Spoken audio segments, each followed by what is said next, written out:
and I felt like almost like I was watching like I was listening to a barbershop conversation. You know, the old school barbershops back in the day where you just sit there. Sometimes you gotta wait a couple of hours to get in the barber chair, but you just listen to those conversations and you can sit there all day.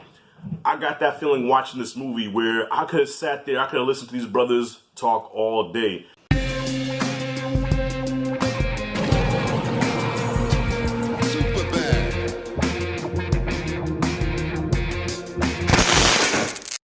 Alright y'all, so before I get into this video, I just want to give a quick shout out. So you've probably seen this in a couple of my videos now, and just want to recognize my beautiful daughter who I did not realize had a love for painting. So my 15-year-old painted this beautiful picture for me, and I love it, and I need to get like a nail to, you know, put it here with the rest of my pictures because this is just a dope ass picture that she made for me.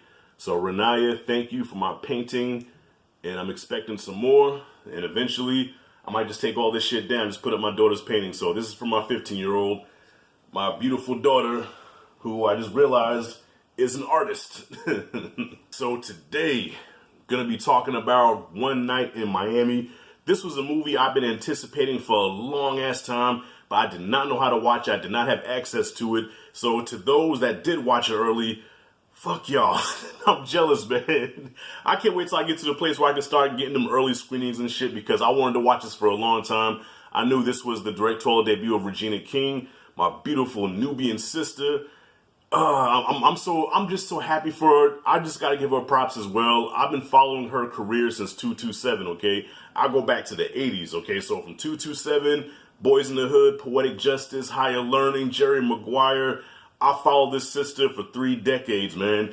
And to see her directing a film of this magnitude, all right? So I'm just gonna come out and say it. This movie lived up to the hype. I expected greatness in this film, and I've been hearing that it was great. And after watching it myself, and if you watch my channel, you know me, just because something is hype don't mean I'm gonna show it love. It lived up to the expectations and the hype, and in a lot of ways exceeded my expectations, okay? Because, by the way, this is not a spoiler here, but it's kind of, you can't really spoil a movie like this because it's a fictionalized tale of a meeting between Muhammad Ali, Sam Cooke, Malcolm X, and Jim Brown.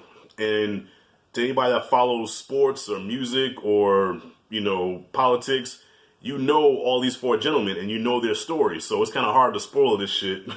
But what I really loved about this movie was showing them as real people. You know what I'm saying? Like, we all know how iconic these gentlemen are. You know what I'm saying? We know that Jim Brown's one of the greatest running backs ever. Malcolm X was a civil rights leader who is just so beloved in the black community. You know, even white folks gotta give him his props. You know, Sam Cooke is a legendary singer. You know what I'm saying?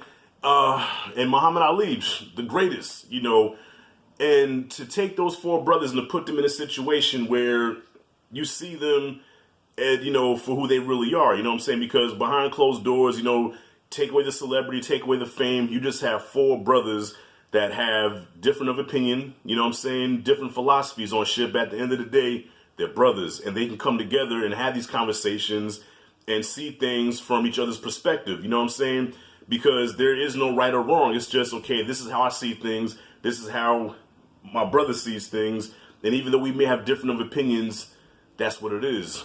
So, I think Regina King did such a great job directing this and getting some great performances out of these actors. Now, to be honest with you, when this movie first started, I was kind of nervous because I saw the actors portraying these icons, and I'm like, holy shit, that does not look or sound like Ali.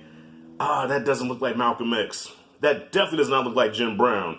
And Sam Cooke, I'm like, But something amazing happened where the longer I watched this movie, the more they captured the essence of those people.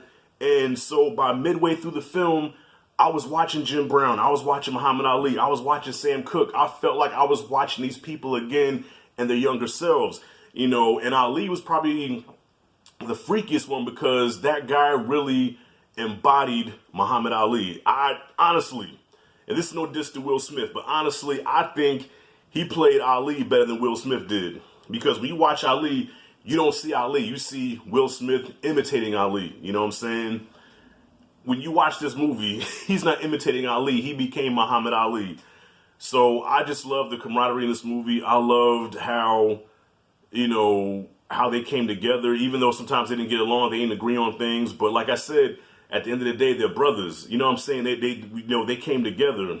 And to see, you got a chance to separate the man from the legend and see them like they're people just like us. And I felt like almost like I was watching like I was listening to a barbershop conversation. The old school barbershops back in the day where you just sit there. Sometimes you gotta wait a couple of hours to get in the barber chair, but you just listen to those conversations and you can sit there all day. I got that feeling watching this movie where I could have sat there, I could have listened to these brothers talk all day. Now this has a runtime of about 2 hours, okay?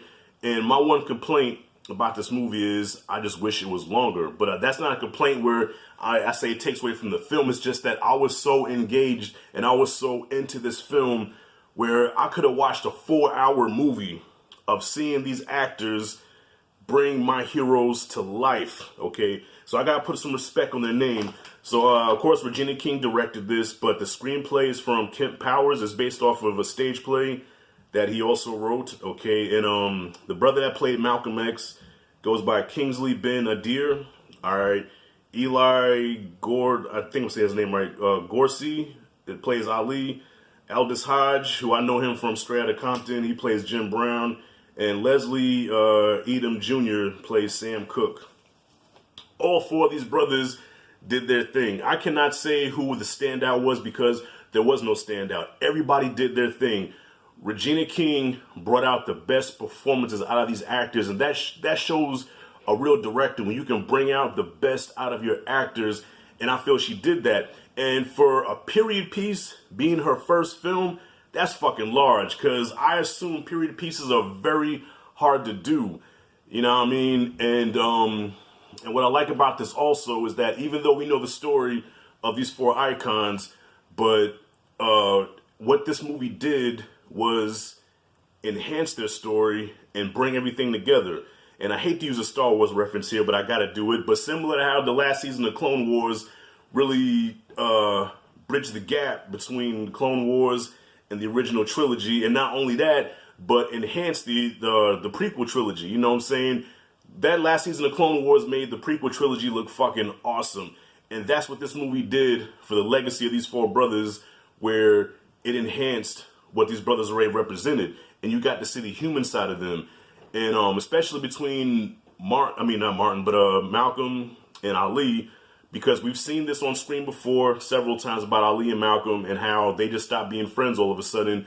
But it's like you never heard Ali really talk about Malcolm afterwards. You know what I'm saying? Like he had a moment in the Michael Mann movie where he kind of shed a tear in the car, but you never really knew the depth of their relationship and how it really fell apart. You know what I'm saying? And this movie kind of explained things because, mild spoiler here, but Ali was under the impression that he was being used. You know what I'm saying? And there was a confrontation over that.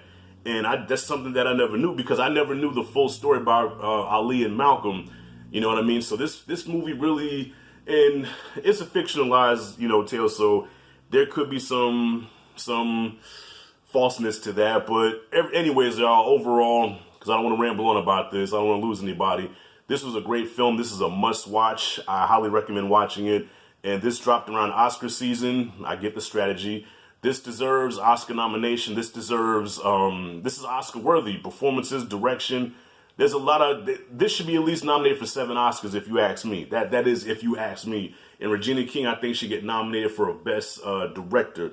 But if they don't, so what? Fuck it. I lost faith in the Oscars a long time ago. So, in Rashad G's Oscars, I feel like I watched the best movie of 2020, and I'm watching it now, 2 weeks into 2021, okay? But I feel like this is the best movie of 2020, along with The Five Bloods, Ma Rainey's Black Bottom. You know what I mean? Black filmmakers showed the fuck out in 2020. But of course, it's going to be known as the year of the pandemic and all this other negative shit. But underneath all that, this was a film of black excellence with film. And I'm so fucking proud. I'm proud of Regina King. I'm proud of this film. And I recommend everybody watch it. So One Night in Miami gets an A fucking plus. And there is even a point in this movie where I did cry. Okay. You know, and I did say non-spoilers, but goddamn, everybody knows. Okay, Sam Cooke, when he sings "Change Is Gonna Come," no matter how many times I hear that song brings tears to my eyes. And Malcolm helped inspire that song, according to this movie. Now, I don't want to say, because I'm trying not to spoil it too much. These are mild spoilers. If you say, Rashad, you ruined the movie, motherfucker, shut up. I'm going to shut up in a second. But yeah, when Sam Cooke sings "The Change Is Gonna Come," that song fucks me up every time. Mission accomplished, okay? So y'all, A+ is what I got for One Night in Miami. What did you guys think about it? Comment freely below. Let me know what you thought. If you like and did the content, hit that like, subscribe, notification bell in the corner. This is Rashad G signing out. See you in the next video.